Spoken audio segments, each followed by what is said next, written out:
What is the meaning of statistics? क्या होता है स्टैटिस्टिक्स? क्या चीजें इसमें इंक्लूड होती हैं? किस डेटा को आप एक स्टैटिस्टिकल डेटा बोल सकते हैं?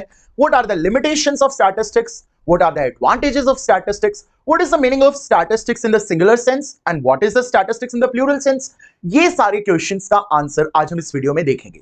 तो स्टूडेंट्स, बेसिकली इस वीडियो में हम अपनी क्लास 11th की स्टैटिस्टिक्स फॉर इकोनॉमिक्स का चैप्टर नंबर 1 करने वाले हैं। हम लोग देखते हैं क्या क्या चीजें हमारी इस चैप्टर में होती हैं। तो देखिए, सबसे पहली चीज, what is the economics? Economics क्या है? तो basically economics is a subject matter जो हमें ये बताती है कि कैसे कोई इंडिविजुअल अपनी अनलिमिटेड वांट्स को अपने लिमिटेड रिसोर्सेज के साथ फुलफिल करता है। तो बेसिकली इकोनॉमिक्स हमें ये समझाती है that how an individual manages his unlimited wants with the limited resources. तो ये चीज जो हमें सब्जेक्ट मैटर समझाएगा उसको हम लोग बोलेंगे इकोनॉमिक्स। ठीक है। Who is a consumer? अब कंज्यूमर का मतलब होता है कोई भी पर्सन जो गुड्स एंड सर्विसेज को कंज्यूम कर रहा है नीड्स की सेटिस्फैक्शन के लिए। आपकी कोई नीड होगी और उस नीड को सेटिस्फाई करने के लिए आप किसी भी गुड्स एंड सर्विसेज को जब कंज्यूम करेंगे तो we would say you are a consumer. What is a consumption? Consumption is the process. देखो, कंज्यूमर जब गुड्स को कंज्यूम करेगा अपनी नीड्स को सेटिस्फाई करने के लिए, तो उस प्रोसेस को हम लोग बोलेंगे कंजम्पशन। तो it is the process of using up the utility value of goods and services for the direct satisfaction of wants. Direct needs को सेटिस्फाई करने के लिए जब हम किसी भी प्रोडक्ट की यूटिलिटी को, उसकी यूजफुलनेस को कंज्यूम करेंगे। अब जैसे मेरे को राइटिंग के लिए चाहिए, पढ़ाने के लिए चाहिए, तो मैं इस फ्लैट पैनल की जो यूटिलिटी है उसको यूज कर रहा हूं। तो what I am doing the consumption. ठीक है। तो जो कंज्यूम करेगा वो कंज्यूमर, और उस पूरे प्रोसेस को हम लोग बोलेंगे consumption. Apart from that, who is a producer?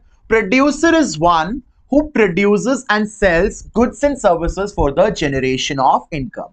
ठीक है।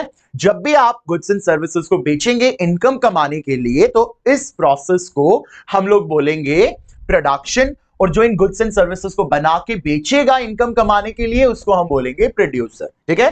तो production is the process of converting raw materials into the finished goods. जब भी, जैसे अभी वुडन लॉग्स है, अब वुडन लॉग्स को हमने क्या किया? फर्नीचर में कन्वर्ट कर दिया। तो किस प्रोसेस के थ्रू किया? प्रोडक्शन प्रोसेस के थ्रू किया। तो बेसिकली प्रोडक्शन में क्या होता है? हम रॉ मटेरियल को फिनिश गुड्स में कन्वर्ट करते हैं, और जब भी हम इन रॉ मटेरियल्स की वैल्यू में एडिशन करते हैं, आप जब भी आप रॉ मटेरियल लोगे उसमें कुछ एडिशंस करोगे और उसको किस में कन्वर्ट कर दोगे? फिनिश गुड्स में कन्वर्ट कर दोगे, तो उस प्रोसेस को हम लोग क्या बोलेंगे?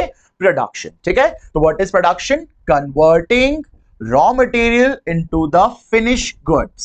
This process is known as production. What is saving? Saving is the part of income, हमारी इनकम का वो हिस्सा जो हम अलग से रख देते हैं for the future benefit। ठीक है। Saving is what? Saving is the part of income which is not consumed। हम इसको consume नहीं करेंगे, बल्कि क्या करेंगे? It is an act of abstinence from consumption। मतलब we are stopping ourselves to consume. हम लोग कुछ सर्टेन पार्ट हमारी इनकम का कंज्यूम नहीं करेंगे, उसको अलग से रख लेंगे ताकि फ्यूचर में उसको यूज किया जा सके। तो वी आर स्टॉपिंग आवरसेल्फ कि हम उस चीज को कंज्यूम नहीं करेंगे, उस इनकम को कंज्यूम नहीं करेंगे। तो जब भी हम अपने इनकम का कुछ पार्ट अलग से निकाल के रख देते हैं फ्यूचर बेनिफिट के लिए, that is what known as savings. Okay, now next, what is investment? It is an expenditure by the producers on the purchase of such assets which helps to generate income। अब जब भी कोई producer ऐसे assets को purchase करेगा जो उसको income generate करने में हेल्प करेगी, तो ऐसे किसी परचेज को हम लोग बोलेंगे इन्वेस्टमेंट। जैसे कोई मैन्युफैक्चरर है, वो किसी मशीन को परचेज कर रहा है और उस मशीन को परचेज करके ही वो इनकम जनरेट कर सकता है, क्योंकि वो मशीन होगी तो वो प्रोडक्शन कर पाएगा, और प्रोडक्शन करेगा जब भी उसके पास इनकम होगी, तो उसको हम लोग क्या बोलेंगे? इन्वेस्टमेंट। ठीक है। तो what is investment? It is an expenditure by the producer, किस पे? On the purchase of any asset जिसकी हेल्प से वो जनरेट करेगा इनकम को। What is an economic activity? So any activity which you are doing with the motive of earning the money। आप पैसा कमाने के उद्देश्य से कोई भी एक्टिविटी कर रहे हैं तो उसको हम लोग बोलेंगे इकोनॉमिक एक्टिविटी। अगर आप एक प्रोड्यूसर हैं तो जो भी गुड्स आप मैन्युफैक्चर कर रहे हैं, उन गुड्स को जब आप बेच रहे हैं in order to get the money, so that is known as economic activity. And when you are a service provider, तो जब भी आप कोई भी सर्विसेज रेंडर कर रहे हैं इस मोटिव से कि बदले में आपको पैसा मिले, so that is also an economic activity. So any activity which is done with the motive to get the money, to earn the money, such activity is known as economic activity. Okay, so what are economic problem? देखिए, what is the economic? The biggest problem is the problem of choice. Basically क्या होता है, जो हमारी जरूरतें होती हैं, जो हमारी वांट्स होती हैं, दे आर ह्यूज, बहुत ज्यादा है हमारी, हमको ये भी खरीदना है, वो भी खरीदना है, बहुत सारी चीजें हमें खरीदनी है। तो जो हमारी वांट्स हैं वो तो भाई साहब अनलिमिटेड है, लेकिन उन वांट्स को पूरा करने के लिए जो रिसोर्सेज यूज होंगे वो रिसोर्सेज हमेशा लिमिटेड है ना। हमारे पास जो पैसा है वो लिमिटेड है, लेकिन हमारी जो वांट्स है वो अनलिमिटेड है। So can we able to fulfil all our wants with that limited resources? Answer is a no. हम अपनी सारी जरूरतों को उन रिसोर्सेज के साथ फुलफिल नहीं कर सकते, क्योंकि रिसोर्सेज तो लिमिटेड है, वांट्स अनलिमिटेड है। So we have to make the choices. हमें चॉइसेस करनी पड़ती है कि किन नीड्स को हम पहले फुलफिल करें, है ना। तो जो प्रायर चीजें होंगी, जो प्रायोरिटी की जो जरूरतें होंगी, उनको ही हम लोग क्या करते हैं, पहले पूरा करते हैं। अच्छा बताओ, अगर आपको शॉपिंग पे जाना है और आपको अपने स्कूल की फीस भरनी है और आपके पास 5,000 रुपए हैं, या तो आप शॉपिंग पे जा सकते हो या स्कूल की फीस भर सकते हो, तो क्या करोगे आप? ऑब्वियसली हम स्कूल की फीस भरेंगे, क्योंकि वो ज्यादा जरूरी है शॉपिंग पे जाने से। शॉपिंग पे जाना तो हम लोग पोस्टपोन भी कर सकते हैं, बट स्कूल की फीस अगर हम लोग भरेंगे नहीं तो हमें जो क्लास टीचर है बार बार बोलेंगे, हमें अच्छा नहीं लगेगा। तो that is more prior than the shopping, ठीक है। तो इकोनॉमिक प्रॉब्लम्स मतलब it is a problem of choice, कि भाई आपके पास जो रिसोर्सेज हैं वो रिसोर्सेज तो आपके लिमिटेड है, लेकिन आपके जो वांट्स है वो अनलिमिटेड है। तो कैसे आप मैनेज करोगे अपने लिमिटेड रिसोर्सेज को अपनी अनलिमिटेड वांट्स के फुलफिलमेंट के लिए? तो that is something what we call as economic problem, ठीक है। Then distinction between components of economics. So now we get to know, economics में कंजम्पशन होता है, प्रोडक्शन होता है और डिस्ट्रीब्यूशन होता है। तो let's first discuss what is consumption. तो consumption, as we discussed, it is the process of consuming the finish good to satisfy the wants. हमारी जरूरतों की पूर्ति के लिए जब हम गुड्स को यूज करते हैं, कंज्यूम करते हैं, ताकि हमारी वांट्स सेटिस्फाई हो जाएं, तो उस प्रोसेस को हम लोग क्या बोलेंगे, कंजम्पशन। देखिए यहाँ शॉपिंग बास्केट दिख रही है, तो हम लोग जाते हैं ना मार्केट्स वगैरह में, सुपरमार्केट्स में, और हम लोग चीजें खरीद के लेके आते हैं, तो उस प्रोसेस को क्या बोलेंगे हम? यस, उसको बोलेंगे consumption. What is production? Production is the process of converting the raw material into the finished good। जब आप raw materials को finished good में convert करते हैं factors of production की help से। अब आप बोलेंगे sir what are factors of production?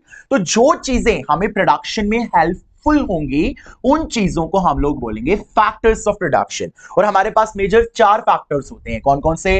Land, जहां पे काम होगा, लेबर, जो काम करेगी, कैपिटल, जिसकी हेल्प से हम लोग एसेट्स वगैरह एक्वायर करेंगे, और इंटरप्रेन्योर, जो इन सबको करने का ओनर, जिसको हम लोग बोलते हैं, जो सब इन सब काम को करने का रिस्क लेगा। तो बेसिकली ये 4 हमारे पास फैक्टर्स ऑफ प्रोडक्शन है। तो जब भी हम रॉ मटेरियल को फिनिश गुड्स में कन्वर्ट करते हैं फैक्टर्स ऑफ प्रोडक्शन की हेल्प से, तो इस प्रोसेस को स्टूडेंट्स हम बोलते हैं प्रोडक्शन, ठीक है। अब इसके बाद डिस्ट्रीब्यूशन। डिस्ट्रीब्यूशन का मतलब क्या है? देखिए, it is the distribution of income, that is the GDP, amongst the factors of production। भाई आपने आपके जीडीपी में, जीडीपी का कितना पार्ट लैंड पे खर्च किया है, कितना लेबर पे, कितना कैपिटल पे, कितना ऑनर पे। So basically distribution is the distribution of income amongst the factor of production. आपके जीडीपी का कितना पार्ट आपने लैंड पे एलोकेट किया है, कितना लेबर पे, कितना कैपिटल पे और कितना एंटरप्रेन्योरशिप पे। जब आप इस चीज का डिस्ट्रीब्यूशन देखते हो तो हम लोग बोलेंगे that is the distribution। So now we get to know what is consumption, what is production and what is distribution। Now let's come to the topic that is statistics। What is the meaning of statistics? देखिए, इसको start करने से पहले एक general बात, statistics का मतलब क्या होता है? Any data which is numerically expressed, कोई भी डेटा जिसको हम नंबर्स के फॉर्म में एक्सप्रेस कर सकते हैं, and which has the capability of comparison, और जिससे हम लोग comparisons कर सकते हैं, conclusions निकाल सकते हैं, तो ऐसे डेटा को हम लोग statistics बोलेंगे, ठीक है।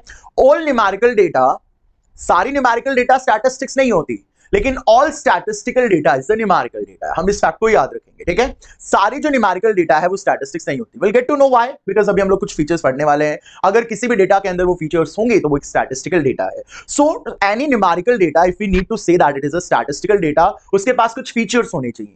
लेकिन जो भी स्टैटिस्टिकल डेटा होगी वो सारी न्यूमेरिकल होगी, क्योंकि कोई भी ऐसे डेटा जो नंबर्स के फॉर्म में एक्सप्रेस नहीं हो सकती उसको हम स्टैटिस्टिक्स नहीं बोलेंगे। तो स्टैटिस्टिक्स का सिंपल सा मतलब होता है, एज ऑफ नाउ आपको याद रखना है, कोई भी न्यूमेरिकल डेटा जिससे आप कंपैरिजन, अगर आपको एग्जाम में याद नहीं आ रहा है, क्वेश्चन आ गया स्टैटिस्टिक्स के बारे में, से डिफाइन कीजिए व्हाट इज स्टैटिस्टिक्स, इतना तो याद रखेंगे ना कि कोई भी न्यूमेरिकल डेटा जिसको आप नंबर्स की फॉर्म में एक्सप्रेस कर सकते हो, जिससे कंपैरिजंस ड्रॉन किए जा सकते हैं, कंपैरिजन जिसका किया जा सकता है, कंक्लूजन जिससे ड्रॉ किया जा सकता है, ऐसी डेटा को हम लोग बोलते हैं स्टैटिस्टिकल डेटा। इतना लिख के आ जाओ, ठीक है।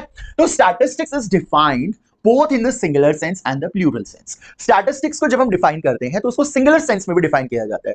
जब भी हम लोग स्टैटिस्टिक्स को सिंगुलर सेंस में डिफाइन करते हैं तो बेसिकली यहां पे हम लोग स्टैटिस्टिक्स की कुछ स्टेजेस की बात करते हैं, ठीक है। जब भी हम लोग स्टैटिस्टिक्स को सिंगुलर सेंस में डिफाइन करते हैं तो यहां पे हम लोग स्टैटिस्टिक्स की कुछ स्टेजेस के बारे में कुछ स्टेजेस के बारे में हम लोग बात करते हैं। तो जब भी हम लोग कोई स्टैटिस्टिकल डेटा को बच्चों कलेक्ट करते हैं तो वहां पे कुछ स्टेजेस होती हैं, और हम जब इन स्टेजेस की स्टडी करते हैं तो हम इसको बोलते हैं statistics in the singular sense. और जब भी हम स्टैटिस्टिक्स की बात प्लूरल सेंस में करते हैं तो यहां पे हम लोग एक स्टैटिस्टिकल डेटा के फीचर्स बताते हैं, मतलब कौन सी डेटा को आप लोग एक स्टैटिस्टिकल डेटा बोल सकते हो। तो जब हम स्टैटिस्टिकल डेटा के फीचर्स आपको बताएंगे तो वो होगा statistics in the plural sense. और जब आप डेटा को कलेक्ट करने के कुछ स्टेजेस बताएंगे कि स्टैटिस्टिकल डेटा को कैसे प्रोसेस किया जाता है, सबसे पहले कलेक्शन, फिर ऑर्गेनाइजेशन, फिर प्रेजेंटेशन, फिर एनालिसिस, फिर इंटरप्रिटेशन, तो जब आप इन स्टेजेस की बात करेंगे तो that is statistics in the singular sense. और जब आप स्टैटिस्टिकल डेटा के फीचर्स की बात करेंगे, भाई किस डेटा को हम लोग एक स्टैटिस्टिकल डेटा बोल सकते हैं, तो that is statistics in the plural sense. So let's start meaning of statistics in the plural sense. तो बेसिकली हम लोग यहां फीचर्स देखने वाले हैं कि किस डेटा को आप स्टैटिस्टिकल डेटा बोल सकते हो।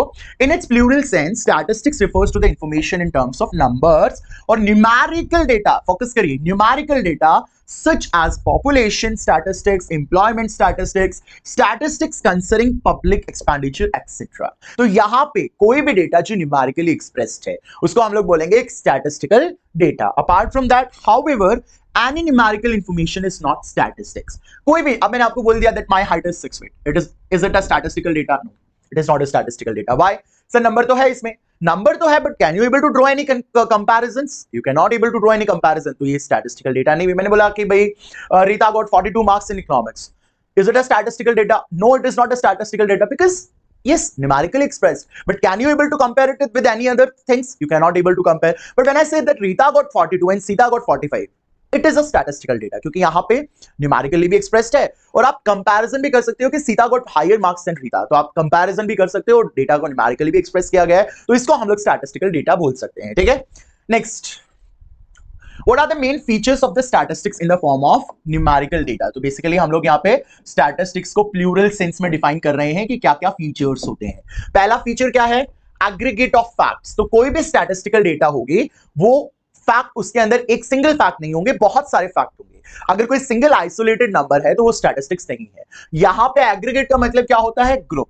तो जब भी एक डेटा ग्रुप में एक्सप्रेस की जाएगी, 2 3 4 5 यूनिट्स होंगी, जब उसको हम लोग स्टैटिस्टिकल डेटा बोलेंगे। जैसे मैंने एग्जांपल लिया कि my age is let's suppose 24, तो my age is 24 years, it is not a statistical, क्योंकि एक आइसोलेटेड फिगर है, ठीक है। तो आपको इसको स्टैटिस्टिकल डेटा बनाने के लिए कोई और भी लेना पड़ेगा, like my age is 24 and his age is 25। तो here we can draw the comparison कि भाई मैं 1 साल छोटा हूं, उनसे 1 साल बड़ा है, नंबर्स के फॉर्म में भी है। तो याद रखेंगे 2 चीजें, नंबर के फॉर्म में डेटा होनी चाहिए और दूसरे डेटा से आप कुछ कंपैरिजन कर पाए, तो वो एक स्टैटिस्टिकल डेटा होगी, है ना।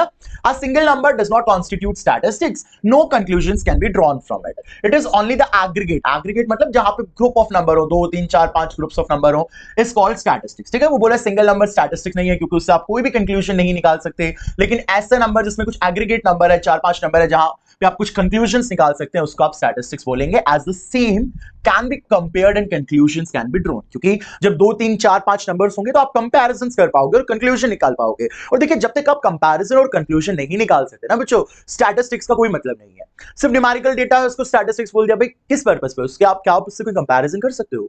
अगर आप उससे कोई कंपैरिजन कर सकते हो, कोई कंक्लूजन निकाल सकते हो, तो आप उसको स्टैटिस्टिकल डेटा बोलिए। बट अगर आप उससे कोई कंपैरिजन, कोई कंक्लूजन नहीं निकाल सकते तो don't call it a statistical data. Second, statistical data should be expressed in the form of number. कोई भी quality like rich poor etcetera, honesty, beauty, ये सब क्वालिटी वाली चीजें जो होती हैं वो सर हमारे स्टैटिस्टिक्स में नहीं होती। यहां पे तो वही डेटा होती है जो नंबर्स के फॉर्म में एक्सप्रेस की जा सकती है, ठीक है। तो एक तो एग्रीगेट ऑफ फैक्ट होनी चाहिए, मतलब 3 4 5 फैक्ट्स होने चाहिए। दूसरे नंबर्स के फॉर्म में होने चाहिए। अगर किसी की कोई क्वालिटी है, कोई honesty, kindness, politeness, beauty, intelligence, this and that, not statistics, okay. Affected by multiplicity of causes. जो ये स्टैटिस्टिकल डेटा है वो बहुत सारे फैक्टर से इंफ्लुएंस हो सकती है, जैसे इन्फ्लेशन।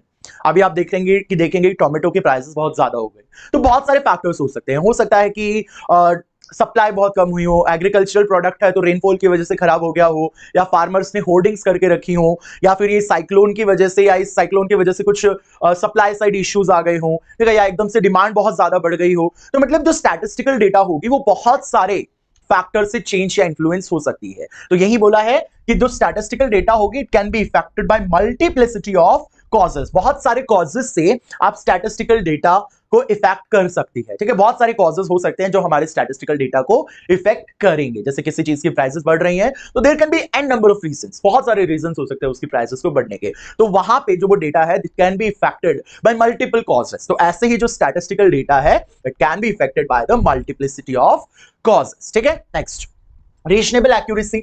जब भी आप कोई स्टैटिस्टिकल डेटा कलेक्ट करें तो उसके अंदर एक्यूरेसी होना बहुत जरूरी है, ठीक है। वेदर एक्यूरेसी क्या होती है आपके पर्पस ऑफ इन्वेस्टिगेशन पे डिपेंड करेगी, ठीक है। अगर आपका इन्वेस्टिगेशन बहुत ज्यादा है, बहुत कॉम्प्लेक्स है, तो हो सकता है कि वहां एक्यूरेसी आपने कुछ कम ली हो, मतलब डेटा जो आपने कलेक्ट किया उसमें कुछ गलतियां हो, ठीक है। बट जो भी स्टैटिस्टिकल डेटा हो वो एक्यूरेट होनी चाहिए। जब भी आप स्टैटिस्टिकल इंक्वायरी के लिए कोई डेटा कलेक्ट करेंगे, देखो आप डेटा क्यों कलेक्ट कर रहे हो, कोई कंक्लूजन, कोई रिजल्ट निकालने के लिए। अगर आप डेटा को ही एक्यूरेटली कलेक्ट नहीं करेंगे तो आपके कंक्लूजन्स भी गलत निकलेंगे। तो मेक श्योर कि जब भी आप कोई स्टैटिस्टिकल डेटा कलेक्ट करें तो it should have the accuracy, ठीक है। जब भी आप डेटा कलेक्ट करें तो डेटा आपकी सही हो, डेटा आपकी एक्यूरेट हो, तो एक्यूरेसी आपको वहां मेंशन करनी है। प्री डिटरमाइंड पर्पस, जब भी आप कोई स्टैटिस्टिकल डेटा कलेक्ट करें तो उसका पहले से ही कोई ऑब्जेक्टिव या कोई एम होना चाहिए। ऐसे नहीं कि भाई आप बस ऐसी मस्ती आ रही है, मन कर रहा है इसलिए डेटा कलेक्शन कर लिए निकल गए, नो। जब भी आप कोई डेटा कलेक्ट करें तो आपका कोई पर्पस होना चाहिए। जैसे लेट्स सपोज कि गवर्नमेंट को फार्मर्स को सब्सिडी देनी है, तो फार्मर्स की वो डेटा कलेक्ट कर रही है, भाई किस फार्मर की कितनी फसल खराब हुई है। तो गवर्नमेंट का कोई पर्पस है ना कि गवर्नमेंट को सब्सिडी देनी है या गवर्नमेंट को कंपनसेशन देना है, इसलिए गवर्नमेंट उस डेटा को कलेक्ट कर रही है। तो जब भी आप स्टैटिस्टिकल डेटा कलेक्ट करें तो आपका कोई पर्पस होना चाहिए, नहीं कि ऐसे कोई पर्पस है नहीं, ऐसे डेटा कलेक्शन के लिए निकल गए, this should not be done, ठीक है। तो जब भी आप डेटा कलेक्ट करें तो पहले से आपका कोई पर्पस, एम होना चाहिए जिसके लिए आपको डेटा को कलेक्ट करना है। Collection in a systematic manner, जब भी आप डेटा को कलेक्ट करेंगे तो बहुत सही तरीके से आपको डेटा को कलेक्ट करना है, ठीक है। बहुत बेटर तरीके से आपको डेटा को कलेक्ट करना है। अगर आपने कोई हैफाजर्ड मैनर में कोई डेटा को कलेक्ट किया और जल्दबाजी में गलत सलत कुछ भी कर दिया, कुछ भी ऐसे मन से डेटा लिख दी, कुछ भी ऐसे डेटा कलेक्शन कर लिया, तो सर ऐसे स्टैटिस्टिकल डेटा से आप कोई भी कंक्लूजन नहीं निकाल पाएंगे। और कंक्लूजन अगर निकाल भी लेंगे तो वो कंक्लूजन सही नहीं होगा, तो कंपैरिजन भी सही नहीं होगा। तो जब भी आप डेटा कलेक्ट करें मेक श्योर कि वो सिस्टमैटिक मैनर में हो, ठीक है। प्री डिटरमाइंड पर्पस हो, एक्यूरेट हो, सिस्टमैटिक मैनर में डेटा कलेक्ट की गई हो, ठीक है। तो in short what we can say, in short it is excluded that all numerical data cannot be called statistics but all statistical data is the numerical। we discussed सारे जो numerical data है उसको स्टैटिस्टिक्स नहीं बोल सकते, क्योंकि अगर कोई डेटा आपने एक्यूरेटली नहीं कलेक्ट की है या कोई पर्पस नहीं है उसको कलेक्ट करने का या वो सिस्टमैटिक मैनर में नहीं कलेक्ट किया तो वो स्टैटिस्टिकल डेटा नहीं है। बट जो स्टैटिस्टिकल डेटा होगी वो जरूर, हमने अभी पढ़ा है ना कि सारी स्टैटिस्टिकल डेटा क्या होनी चाहिए, न्यूमेरिकली एक्सप्रेस्ड होनी चाहिए। तो जो सारी स्टैटिस्टिकल डेटा होंगे वो न्यूमेरिकल डेटा होंगे, बट सारी न्यूमेरिकल डेटा स्टैटिस्टिकल डेटा होंगे क्या, ऐसा जरूरी नहीं है। अगर वो डेटा एग्रीगेट ऑफ फैक्ट्स है, अगर वो न्यूमेरिकली एक्सप्रेस्ड है, अगर वो मल्टीपल कॉजेस से इफेक्ट हो सकती है, अगर वो एक्यूरेटली कलेक्ट की है या उसको कलेक्शन करने के पीछे कोई ऑलरेडी कुछ पर्पस है जिस पर्पस से आपने उस डेटा को कलेक्ट किया, नहीं कि ऐसे मन किया डेटा कलेक्ट कर ली, या कोई सिस्टमैटिक मैनर से जब आपने डेटा कलेक्ट की है,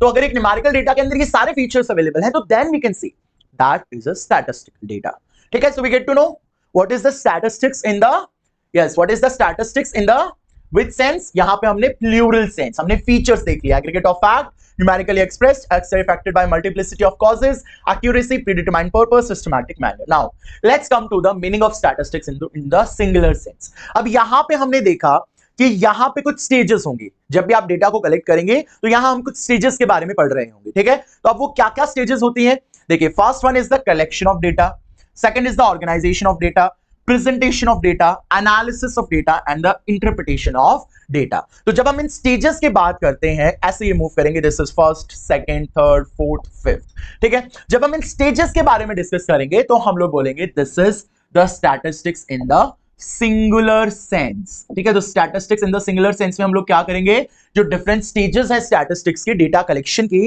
या डेटा को इंटरप्रिटेट करने की या डेटा स्टैटिस्टिकल इंक्वायरी की, टू बी वेरी प्रिसाइज, जो स्टैटिस्टिकल इंक्वायरी होगी हमारी उसके जो डिफरेंट स्टेजेस होंगे, उन स्टेजेस के जब हम लोग स्टडी करेंगे तो that is the statistics in the singular sense, ठीक है। So studying statistics as a singular noun implies the knowledge of the various stages of the statistical study.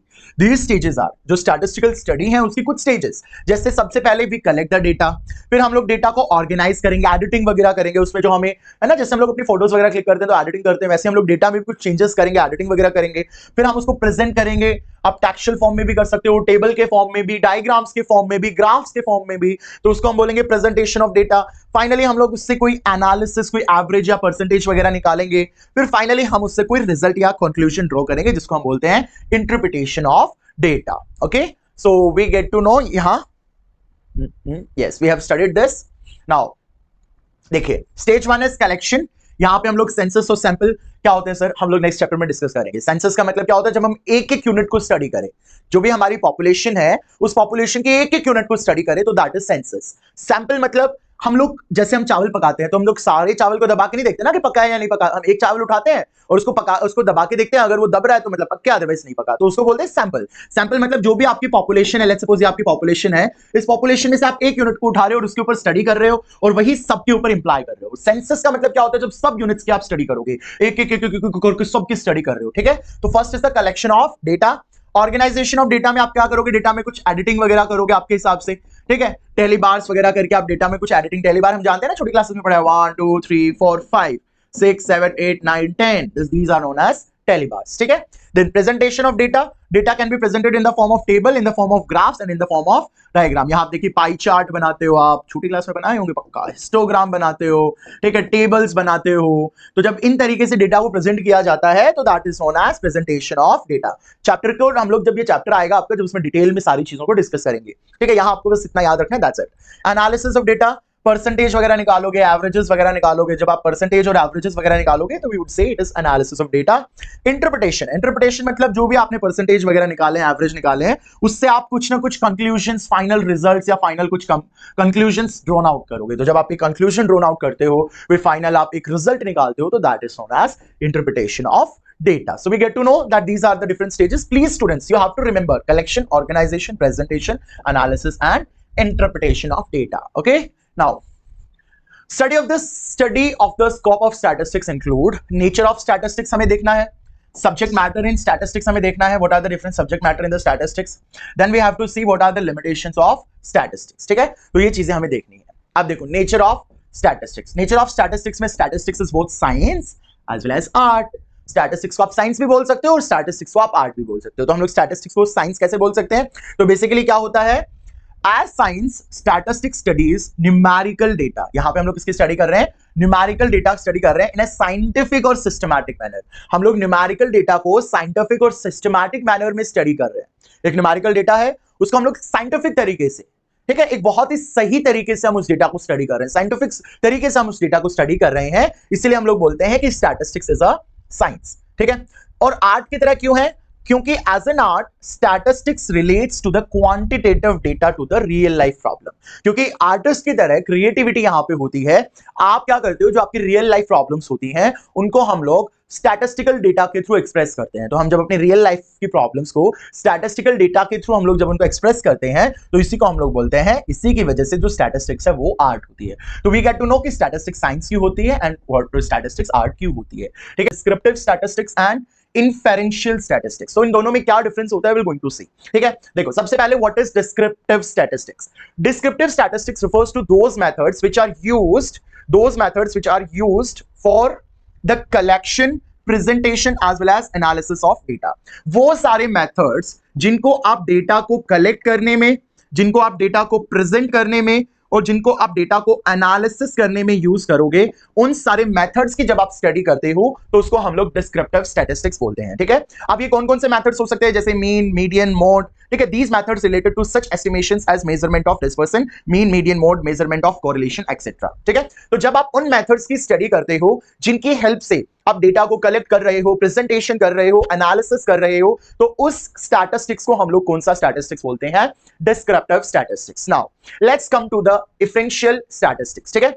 इफरेंशियल statistics refers to all such methods by which conclusions are drawn relating to the universe. देखिए यहां पे वो methods जिसको use करके data का collection किया जा रहा है, ठीक है, डेटा का कलेक्शन किया जा रहा है, प्रेजेंटेशन किया जा रहा है, एनालिसिस किया जा रहा है, तो उन मेथड्स की जब आप स्टडी करते हो, भाई कौन कौन से मेथड्स हैं वो जिसके हेल्प से डेटा कलेक्ट कर रहे हैं, जिसके हेल्प से आप डेटा का प्रेजेंटेशन कर रहे हैं, एनालिसिस कर रहे हैं, तो वो हमारा हो गया कौन सा statistics, okay, that is descriptive statistics. और जब आप उन मेथड्स की स्टडी करते हैं जिससे आप कंक्लूजन्स निकाल रहे हैं, कोई आप रिजल्ट निकाल रहे हैं, कोई आप यू कैन से कि आप एक फाइंड मतलब कंक्लूड कर रहे हैं, या okay this is this and that, मतलब आप दो यूनिट्स के बीच में, दो डेटास के बीच में जब कंक्लूजन्स निकाल रहे हैं, तो जब आप कंक्लूजन निकालने वाले मेथड्स की स्टडी कर रहे हैं, जो भी आपके पास पॉपुलेशन है उसको आपको जो भी मेथड्स है उन मेथड्स की हेल्प से कंक्लूजन्स ड्रॉ कर रहे हैं, तो उस स्टैटिस्टिक्स को हम लोग बोलते हैं इन्फरेंशियल स्टैटिस्टिक्स, ठीक है, तो जिनकी हेल्प से आप कंक्लूजन निकाल रहे हो, ठीक है, इसको हम लोग इंपैरिकल एनालिसिस भी बोल सकते हैं, तो प्लीज रिमेंबर इट, ओके।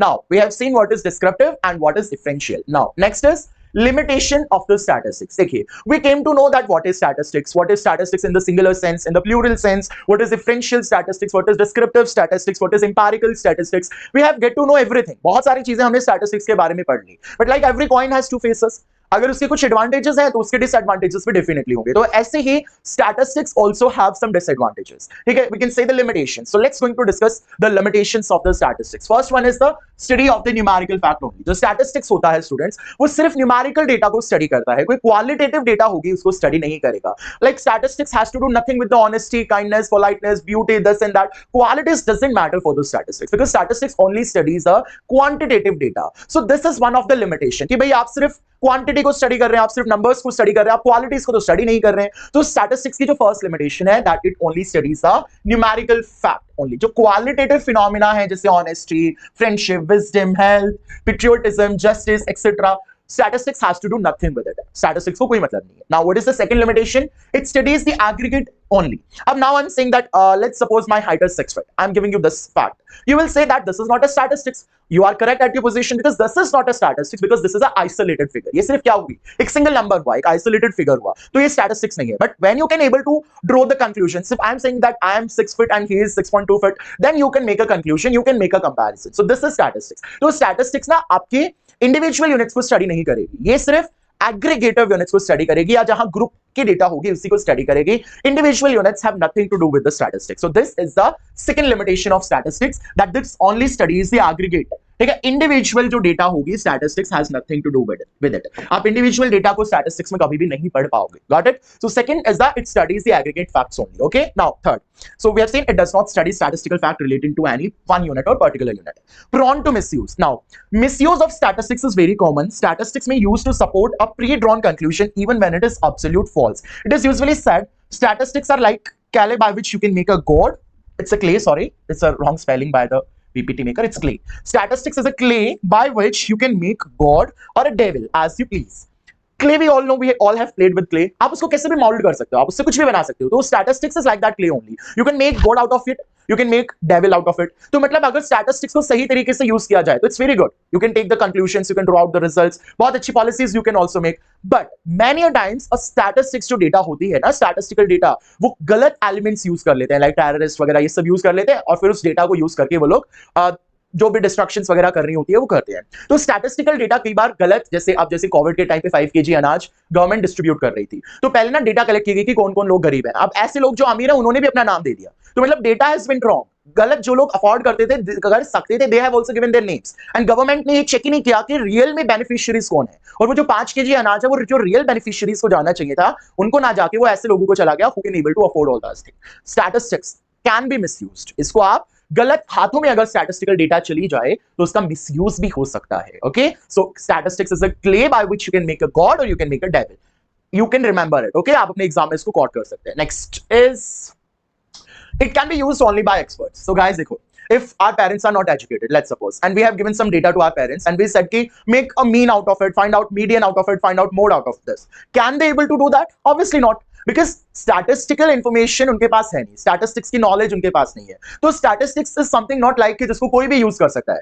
जो एक्सपर्ट्स होंगे वही स्टैटिस्टिक्स को यूज कर सकते हैं. तो statistics can only be used by the expert. Only those persons who have special knowledge of statistical method. Those who are ignorant about these methods can not make a sensible use of statistics. ऐसे लोग जिनको statistical data के बारे में कुछ मालूम नहीं है वो स्टैटिस्टिक्स को यूज नहीं कर सकते। Next, homogeneity of data is an essential requirement. What does it mean? देखो, अगर मैं बोल रहा हूं कि I am giving you information about 5 students, 1 2 3 4 5, इसकी मैंने हाइट बताई, इसकी मैंने आपको जेंडर बताया, इसका मैंने आपको रिलीजन बताया, इसकी मैंने आपको कास्ट बताई, इसकी मैंने आपको लोकेलिटी बताई कि वो किस लोकेलिटी में रह रहे हैं। तो आई have given you the information about 5 students, but this data which I have given you is not homogeneous, this is entirely heterogeneous because I have told you different different qualities. किसी का मैंने आपको height बताया, किसी का as बताया, किसी की लोकेलिटी बताई, किसी का रिलीजन बताया, किसी का कास्ट बताया। तो यहां पे जो डेटा आपको मैंने दी that was a heterogeneous data. Can you able to make any conclusion out of this data? Obviously not. Statistics में क्या होता है, आपको होमोजेनियस डेटा की जरूरत होती है। अगर आप एक का वेट बता रहे हैं तो पांचों का वेट बताएं, एक की हाइट बता रहे हैं तो पांचों की हाइट बताएं, then and then only you can use the statistics. तो statistics can not be used at a place where data is heterogeneous. अलग अलग क्वालिटीज की डेटा होगी, अलग अलग नंबर्स लाइक हाइट देंगे, एक का मार्क्स दे दिए, एक की आपको वेट दे दिया, तो ऐसे अलग अलग क्वालिटीज से आप स्टैटिस्टिक्स को यूज नहीं कर सकते। तो data needs to be homogeneous, एक जैसी। होमोजेनियस का मतलब होता है यूनिफॉर्म, ठीक है, एक जैसी डेटा होगी students, so we can use the statistics. Like to compare data it is essential that statistics is uniform in quality, data of diverse qualities and kinds can not be compared. Okay, I have given you the example, please remember it. Now without reference results में be prove to be wrong. अब देखिए क्या होता है, statistical data से कई बार आप जो रिजल्ट्स फाइंड आउट करते हो वो रिजल्ट्स आपके जरूरी नहीं कि आपके रिजल्ट्स करेक्ट ही होंगे।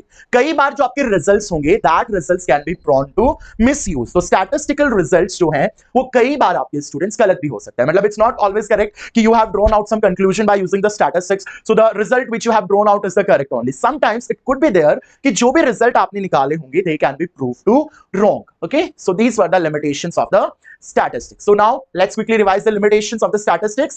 ठीक है, तो डेटा की होमोजेनिटी आपको चाहिए, can be used by the experts. Homogeneity of data is required, without reference results में भी prove to wrong.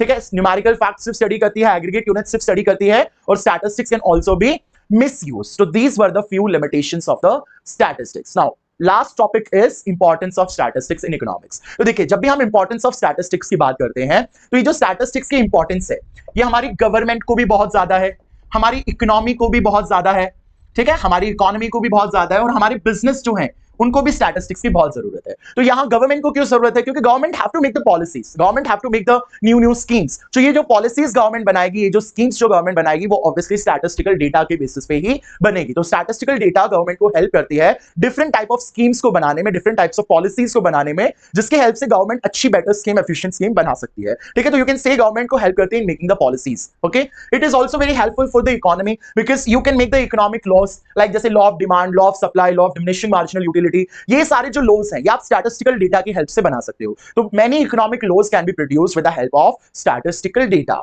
It helps in understanding and solving the economic problem. There are many economic problems which can be easily found out, which can be easily resolved with the help of statistics. You just only need to write these 2 points. That statistical data can also help in solving many of the economic issues like inflation, this and that. ठीक है, तो आप statistical data की help से बहुत ज्यादा economical issues को resolve कर सकते हो। आप बहुत सारे mathematical relations स्टैटिस्टिकल डेटा की हेल्प से स्टैब्लिश कर सकते हो। ठीक है, जैसे प्राइस क्वांटिटी के बीच में रिलेशन है, ठीक है, इलास्टिसिटी ऑफ डिमांड में आप प्राइस और क्वांटिटी डिमांड के बीच में रिलेशन है, तो स्टैटिस्टिकल डेटा की हेल्प से बहुत सारे मैथमेटिकल रिलेशंस आप डेवलप कर सकते हो, जिसकी हेल्प से बहुत सारी इकोनॉमिक थ्योरीज में आप उस डेटा को यूज कर सकते हो। Okay, it is also useful to study the behaviour of different economic problems. अलग अलग इकोनॉमिक प्रॉब्लम्स के बिहेवियर को, उनके इंपैक्ट को स्टडी करने में हमें स्टैटिस्टिक्स हेल्प करेगी। जैसे कोविड आया था तो इंडस्ट्रीज पे क्या इंपैक्ट हुआ, एम्प्लॉयमेंट स्टेटस पे क्या इंपैक्ट हुआ, हमें फैक्ट और फिगर से ही तो मालूम चलेगा। तो मतलब हम स्टैटिस्टिकल डेटा की हेल्प से जो डिफरेंट इकोनॉमिक प्रॉब्लम्स हैं, उन इकोनॉमिक प्रॉब्लम्स की क्या इफेक्ट या उसकी क्या बिहेवियर रहे इकोनॉमिक्स पे, इकोनॉमिकल इंपैक्ट उनका क्या हुआ, वी कैन इजीली जज it. Then in public finance, public funds को भी मैनेज करने में स्टैटिस्टिकल डेटा बहुत ज्यादा हेल्प करती है। गवर्नमेंट को कहां कितना एक्सपैंड करना है, कितने टैक्सेस का इंक्रीमेंट करना है, कितने टैक्सेस को कम करना है, जीएसटी कितना करना है, all this information, all this decisions are taken with the help of the statistical data. So we can say statistical data is very important in the public finance. Now मैं businesses को भी काफी help करती है statistical data. कैसे? आप business, जब भी कोई बिजनेस स्टार्ट करोगे तो आप बहुत सारी चीजों को स्टडी करोगे। तो स्टैटिस्टिकल डेटा, जैसे आप कोई बिजनेस स्टार्ट कर रहे हो, किस एरिया में स्टार्ट करना है, कितने कस्टमर्स है, कैसे प्रोडक्ट्स को बेचना है, all this decisions can be taken by the statistical data. आपको कोई अपने प्रोडक्ट की डिमांड के बारे में जानना है, आपको प्राइसिंग डिसाइड करना है, ठीक है, तो कॉम्पिटिटर्स की पॉलिसीज के बारे में आपको जानना है, या कॉम्पिटिटर्स के सेल्स फिगर्स के बारे में जानना है, उस हिसाब से आपको डिसीजन मेकिंग करनी है। तो all this things are very important and these things can be easily used by the statistical data. So we get to know that statistics is very important for the government perspective, for the economy perspective and for the business perspective. So here we will end this chapter. हमारा chapter number 1 complete हो चुका है। We have covered it in 2 parts, so you can go and watch the part first, then you can come and watch the part number 2, ठीक है? And there we end with this chapter. Thank you students. अगर आपको videos पसंद आई हो तो please subscribe the channel and like the video. Thank you.